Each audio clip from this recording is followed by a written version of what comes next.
Bonjour à tous, j'espère que vous allez bien, bienvenue dans cette nouvelle vidéo YouTube et aujourd'hui on va faire le top 6 des pires Pokémon du jeu de la 5e génération en stratégie, selon mon vécu encore une fois, et je précise que ce n'est que mon vécu personnel, je ne parle que de mon vécu personnel, je n'ai pas la vie ultime non plus, hein, moi je vous livre mon vécu sur les Pokémon que je vous citerai en 5e génération, comme je l'ai fait sur les précédentes générations. Hein, je l'ai fait sur les 4 premières, donc, et je continuerai à le faire. Euh, Pas forcément jusqu'à ce que ça rentre dans votre tête, faut pas exagérer non plus, mais jusqu'à ce que vous compreniez aussi qu'à un moment donné, il y a aussi une histoire de vécu. C'est pas une question de tiers, de metagame, de machin. Toi, t'as un vécu du Pokémon qui soit overuse, Alifingos, never use Zedu, peu importe. Euh, dans mon top 6 des meilleurs Pokémon, c'est ceux que j'aime jouer, que j'ai aimé jouer et affronter. Et dans les pires, c'est ceux que j'ai détesté jouer et détesté affronter. Voilà, mais il y a aussi le fait qu'il y ait des Pokémon que je suis un peu obligé de mettre parfois par dépit par exemple, parce que c'est un Pokémon que j'aime bien jouer et affronter, enfin que j'aime bien jouer, mais qui malheureusement n'est pas à la hauteur de sa réputation. Et croyez-moi, en 5G, il y a beaucoup de Pokémon qui sont pas à la hauteur de leur réputation, je vous le dis. Il y en a pas tant que ça. Et le premier Pokémon pour cela, on va parler de Moyade tout simplement.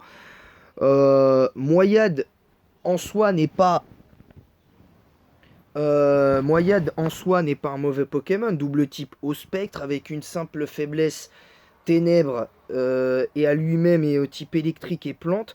Donc tu as seulement 4 faiblesses, tu as quand même 6 résistances et une double immunité. Donc en vrai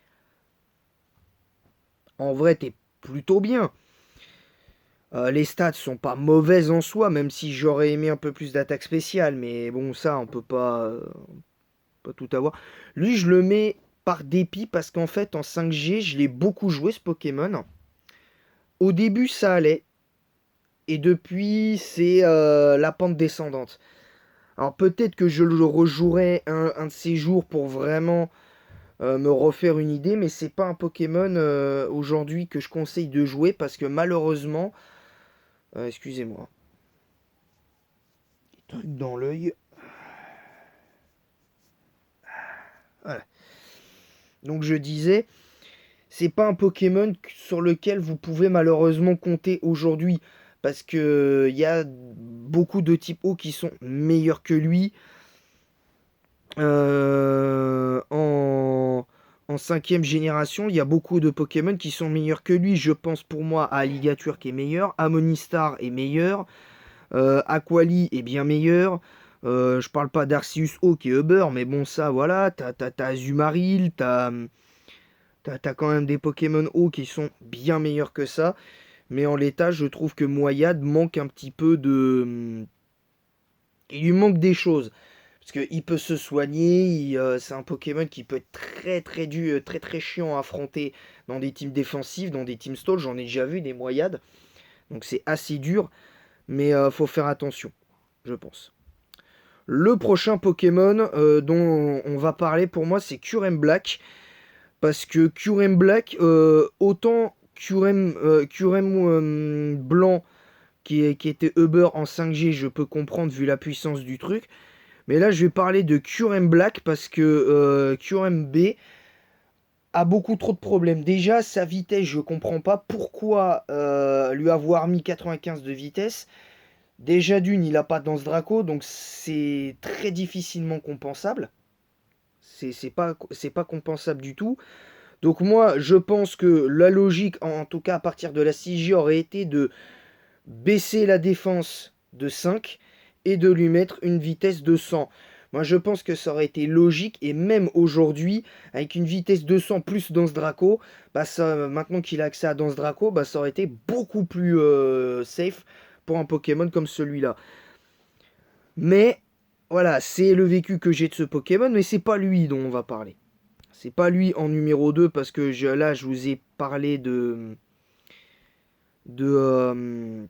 Moyade. Parce que Curem Black a quand même une petite excuse dans cette 5e génération, c'est que Curem B, il peut s'insérer quand même dans des archétypes de teams comme les teams Grêle, ou des teams qui peuvent profiter peut-être un petit peu, je pense, de la sticky web qui peut être posée par Migavolt, par exemple, par Migavolt ou Karatroc. Tu vois, je pense que ça peut, pour moi, c'est plus de ce côté-là. Mais pour moi, le Pokémon qui est pas à la hauteur de sa réputation, en tout cas en 5e génération, pour moi, c'est Symbios. C'est plus Symbios qui est le deuxième Pokémon après Moyade. Pourquoi je le mets dedans? Parce que déjà, le jouer avec Regiforce dans cette génération, ça aurait été le meilleur choix possible. Mais quand tu vois qu'il est plus joué garde magique en poseur de disto, c'est sa seule niche d'ailleurs pour moi. C'est que ce Pokémon est joué tout le temps avec distorsion. Pratiquement. Et le problème, c'est que ce Pokémon a pas grand chose. Ce Pokémon n'a pas grand chose parce que quand tu regardes le move pool du Pokémon, c'est y a très très peu d'attaques assez intéressantes chez lui. Il n'y a pas, par exemple, il n'y a pas laser glace, il n'y a pas machination. Pour des teams, des bases de team distorsion, ça aurait été pas mal. En sachant que, étant donné qu'il a accès à Regiforce, ce Pokémon dans des teams défensifs, t'aurais pu lui. Voilà, t'as. Bon, t'as quand même plénitude, cela dit, mais. Enfin, il me semble que t'avais plénitude. Mais là. Enfin, voilà, c'est un peu. Un peu dommage. C'est un petit peu dommage. Parce que dans des teams distorsion, t'aurais plus besoin de vraiment faire mal à l'adversaire avec la machination. Moi, je pense que c'est ça qui lui manque. Et je trouve que son bulk défensif ne correspond pas à ce qu'est censé faire Symbios. Je suis pas en train de dire qu'il est surcoté parce que c'est un Pokémon que j'aime bien. Mais lui aussi, je le mets par dépit comme Moyade. Parce que j'ai aimé le jouer, j'ai aimé l'affronter, ce Pokémon. Mais aujourd'hui, ce Pokémon-là n'est pas à la hauteur de sa réputation et a beaucoup de mal.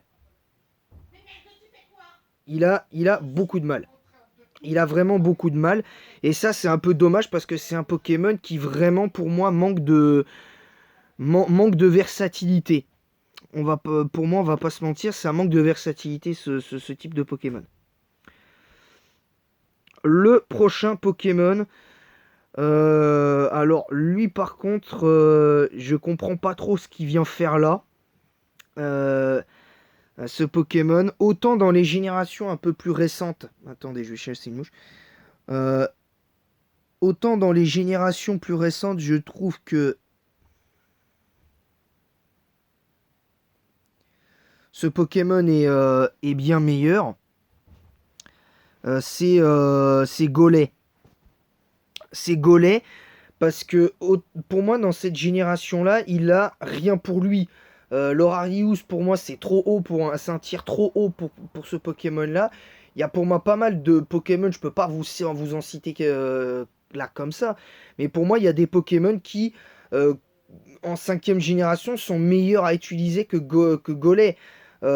Et avec le même double type, t'as meilleur que lui hein, défensivement. T'as Roserad qui a de bien meilleures stats et pour moi un bien meilleur bulk. T'as Florizard qui est bien meilleur. Donc t'as quand même déjà rien que ces deux-là, t'as quand même du très très lourd. Et t'as de meilleurs types poison défensivement. Même Smogogo, à mon sens, est meilleur. Donc t'as quand même quelque chose. T'as quand même quelque chose. Maintenant, après, voilà, chacun a son avis. Maintenant, moi je trouve que pour le coup, ce qui est dommage dans l'histoire, c'est que t'aurais pu faire mieux. T'aurais pu faire mieux. Mais je le mets quand même aussi par dépit comme Golay, parce que comme Moyade, Et Sabios, c'est un Pokémon à qui je reconnais un potentiel de fou, mais qui malheureusement pour moi manque vraiment de versatilité. Il manque de beaucoup de choses. Le Pokémon suivant, bah c'est triste à dire, mais c'est Ptera. Le quatrième Pokémon, c'est Ptera, après Moyade. Après Moyade, que je vous ai cité, Symbios et le bon vieux Golet. Le quatrième Pokémon, c'est le bon vieux Ptera. Parce que le seul problème de Ptera, et c'est peut-être son seul tort depuis trop longtemps maintenant, pourquoi on lui a pas mis Fracasse-Tête? Parce que son double type est, pour moi, plus qu'intéressant défensivement. Parce que même si t'as que 5 faiblesses, t'as quand même 5 résistances pour 5 faiblesses et t'as une immunité au type sol, ce qui est quand même bien appréciable pour un Pokémon comme ça. Tu résistes quand même, à part la résistance au type normal qui est un peu moins utile, t'as une résistance insecte, feu, vol à toi-même au type vol donc, et au type poison, en contrepartie d'une faiblesse au piège de roc, au type glace, acier, roche, et enfin électrique et eau. Donc, oui, c'est des faiblesses qui sont gênantes, mais qui, selon ce que tu veux faire, ben, tu peux facilement le compenser. Parce que, par exemple, rien que la présence de d'un Pokémon de combat comme Betochef ou Caraclé, par exemple, bah, ça compense les 3 des 5 faiblesses de Ptera. Je vous le dis, mais je pense que c'est mieux Betochef. Vaut mieux un Betochef ou un Macogneur. Pour la faiblesse au type électrique, vous prenez un type sol, genre Hippodocus, Nidoking ou un truc comme ça. Et pour la faiblesse eau, vous prenez justement un type électrique derrière. Donc vous avez pour les 3 des 5 faiblesses, vous pouvez compenser la faiblesse roche, acier, glace avec un Betochef. Pour la faiblesse au type électrique, vous pouvez prendre, pour moi le meilleur choix c'est Crocorible. Pour la faiblesse électrique. Pour la faiblesse eau, bah, vous prenez un bon type électrique. Migavolt est pas mauvais. Vous pouvez prendre Migavolt. Vous pouvez prendre Magnézone, etc., etc. Parce que ce sont des Pokémon qui peuvent largement compenser les faiblesses de Ptera. Les faiblesses de Ptera sont faciles à compenser. Le seul problème, c'est que même si tu compenses les faiblesses de Ptera, ça suffit pas totalement. Parce que t'as pas l'attaque qu'il faut. Ok, t'as Damoclès. Ok, t'as Damoclès, pas de problème. Donc techniquement, avec tête de roc, ça passe. Mais je suis désolé, quand t'as tête de roc et que t'as pas Fracasse-Tête, c'est qu'il y a quand même un problème quelque part. Alors peut-être que Game Freak s'est rendu compte que si Ptera, avec la puissance potentielle qu'il aurait pu avoir avec un Fracasse-Tête stabé avec tête de roc, en plus ça aurait été un très bon poseur offensif de piège de roc à la Karchak Rock. Pas aussi fort, mais en tout cas ça aurait été pas loin derrière. Ça aurait été même pas loin derrière aussi un Groudon, même si Primo Groudon aujourd'hui est à ce jour le meilleur poseur de piège de roc de toute l'histoire du jeu.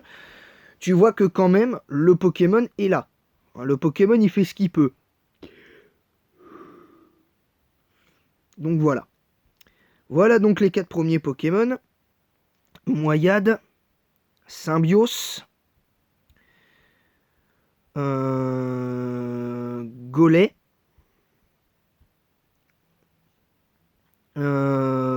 et Ptera. Le prochain Pokémon pour moi c'est peut-être paradoxal et pourtant je le trouve trop mignon ce Pokémon, bah, c'est Victini. Victini, moi je le trouve pas à la hauteur en 5ème génération, je vais vous expliquer pourquoi, à cause de son double type, tout simplement. Son double type Psy-Feu pour moi n'est pas un bon type défensif du tout. Parce que même si sur les 5 faiblesses qu'il a, il a 5 résistances. Le problème, c'est qu'il a aucune immunité. Il a rien pour compenser réellement. Et je trouve que Victini, c'est par dépit que je le mets aussi. Parce que c'est un Pokémon que j'aime beaucoup. Mais je le mets dedans parce que comme Ptera et Golem, bah, c'est des Pokémon que je suis obligé de mettre dedans. Parce que comment un Pokémon fabuleux dit semi-légendaire entre guillemets avec des stats 200 partout se retrouve dans ce top? Et vous auriez raison, c'est pas logique. Mais je le mets dedans parce que je l'ai joué ce Pokémon en 5ème génération il y a pas plus tard qu'il y a un mois. Par aussi l'intermédiaire de fangame. Dans les fangames, il n'y a pas de souci. Mais quand tu le joues dans le jeu de base, Victini, ben, c'est pas ouf quoi. Il peut éventuellement servir à l'arène, à quelques arènes, notamment l'arène poison et insectes. Il peut servir éventuellement à l'arène électrique si t'en as vraiment vraiment besoin. Et encore, je suis gentil. Et encore, je suis gentil. Mais là, aujourd'hui, ce Pokémon, malheureusement, pour moi, n'est pas à la hauteur. Et c'est même par dépit que je dis que Victini en 5G, c'est surcoté. C'est surcoté parce que pour moi, la hype de Victini, elle vient surtout de l'OAV qui est, on va dire, presque un double OAV bizarre, où Sacha, avec le même scénario, affronte Zekrom ou Reshiram grâce à Victini. Donc, vous voyez, c'est un peu bizarre ce qui se passe.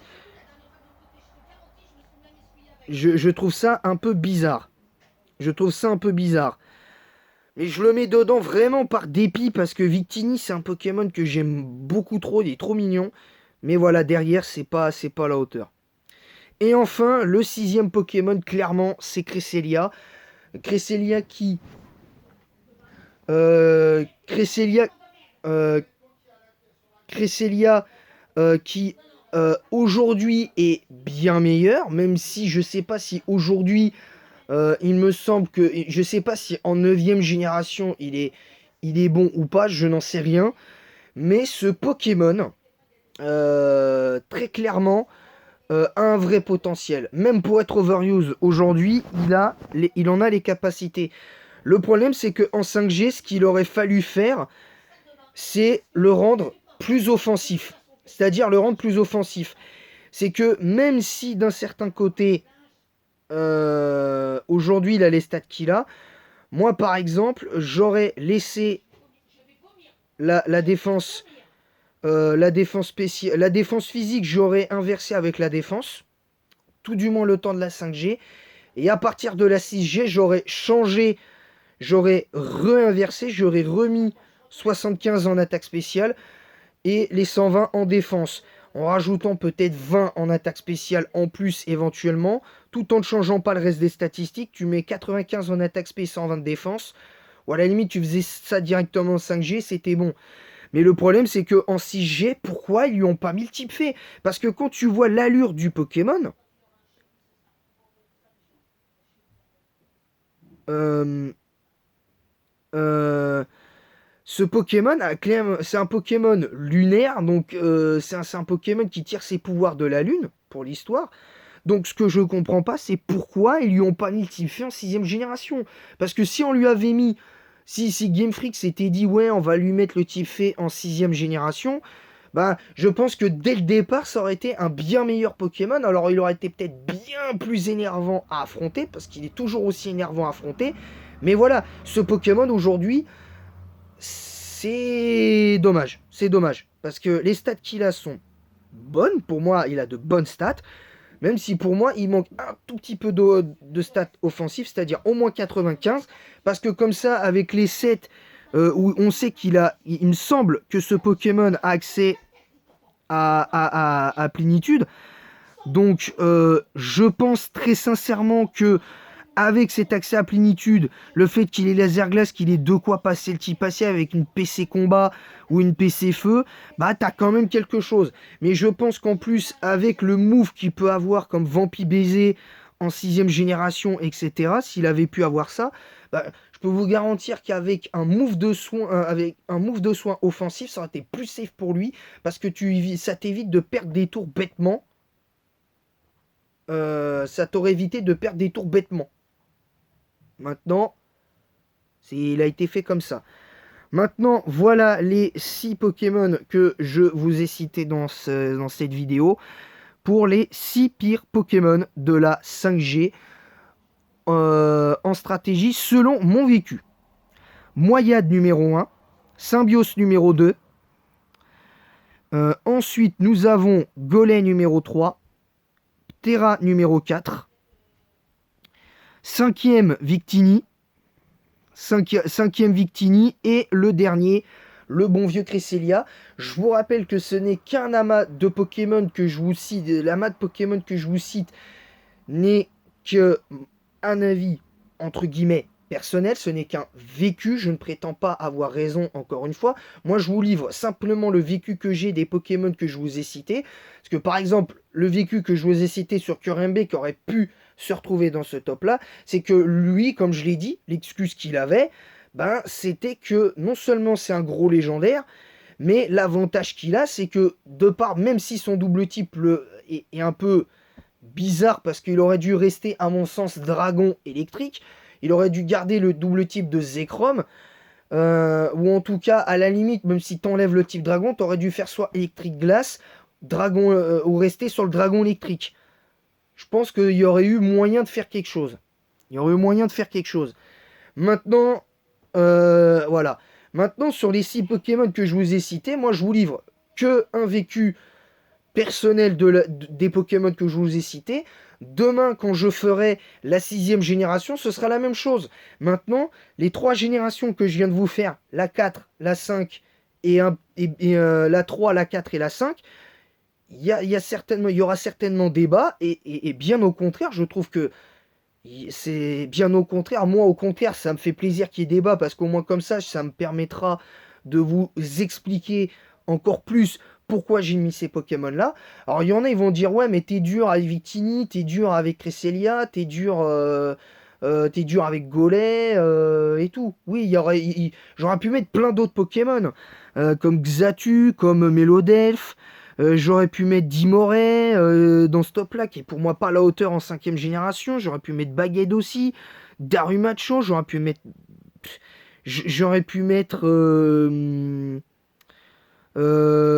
Mentally, j'aurais pu mettre Trio Piqueur, enfin bref, j'aurais pu mettre plein d'autres Pokémon. Mais voilà, voilà, je vous livre le vécu de ces 6 Pokémon là, et voilà. Donc en tout cas, j'espère que cette vidéo vous aura plu. N'hésitez pas à mettre un pouce bleu et un commentaire pour le référencement de cette vidéo. N'hésitez pas à vous abonner en masse si ce n'est pas déjà fait. On est à 45 abonnés des 200. Merci à tous, je vous adore les gars. Vous êtes comme ça. N'hésitez pas à vous abonner en masse si ce n'est pas déjà fait, et à mettre la cloche et activer la cloche pour recevoir les notifications de toutes mes prochaines vidéos et live quand ils se feront. D'ailleurs, à la fin de la vidéo, je vous ferai le programme de la semaine. Ensuite, pour la suite, voilà, n'hésitez pas aussi à partager le lien de ma chaîne YouTube en masse sur Facebook, Instagram et Snapchat. Mais voilà, n'hésitez pas. Je fais, avant de terminer sur le programme de la semaine, je vais vous dire les règles tout simplement. Tout commentaire haineux, insultant sur le physique, la religion, l'orientation sexuelle et tout ça seront supprimés. Vous serez ban de la chaîne. Vous le savez, vous connaissez la chanson. Et aussi, toute question qui n'aura pas de rapport sur le sujet de la vidéo, sur ce format de vidéo là, ou pendant les lives, sauf, j'émets une petite exception si ça parle éventuellement de sport ou de séries télé. Si ça ne parle pas d'une question de séries télé, de goût sur les séries télé, même de vêtements ou de sport, c'est aux oubliettes. Voilà, le reste, c'est aux oubliettes. Vous comprendrez que moi, je veux que ma chaîne puisse se développer normalement. Voilà, donc le programme de la semaine. Demain, je vous réserve un créneau. Je vous réserve un temps pour la suite de ce format de vidéo top. On fera les 6 pires Pokémon de la 6G demain. Jeudi, il y aura la vidéo sur les 6 pires Pokémon de la... jeudi, il y aura les... donc en gros, demain, les 6 pires Pokémon de la 6G. Demain, malheureusement, il n'y aura pas de vidéo. Je serai pris. Vendredi, je serai pris, donc je ne pourrai pas faire sur la 7ème génération. Samedi, il y aura entre guillemets 2 vidéos. Il y aura la vidéo sur les 6 pires Pokémon du jeu en stratégie 7G. Samedi, après, il y aura la suite du live sur Pokémon Jaune en Nuzlocke. Dimanche, il y aura la 8ème génération sur les 7. Je vais y arriver.